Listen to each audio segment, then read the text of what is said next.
స్పూన్తో వేసుకోండి, వస్తే నో ప్రాబ్లం. చూడండి మొత్తం ఫ్రై చేసుకోవాలి, ఇలా డీప్ ఫ్రై లాగా మంచిగా 2 సైడ్స్ ఇలా ఫ్రై చేసుకోవాలండి. తిప్పుకోవాలి ఇట్లా గరిటెతోని. అట్లా మొత్తం ఓవర్గా ఇట్లా తిప్పొద్దండి, జస్ట్ అట్లా కదిలిపియాలి అంతే. చూడండి ఫ్రై అయిపోయినాయి చూడండి, ఫుల్గా ఫ్రై అయిపోయినాయి. ఇలా చూడండి కలర్ చూడండి ఎలా వచ్చిందని, ఈ కలర్ కోసమే ఫుడ్ కలర్ యాడ్ చేసాయండి. సో చూడండి ఇలా ఒక బౌల్లోకి కానీ ఒక ట్రేలోకి కానీ తీసుకోండి.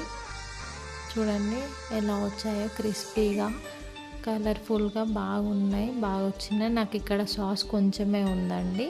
సో వీటిలో ఆనియన్ పెట్టుకొని తింటే చాలా బాగుంటుందండి, ట్రై చేయండి. చూడండి మొత్తం లోపల ఎలా ఉడికిపోయిందో.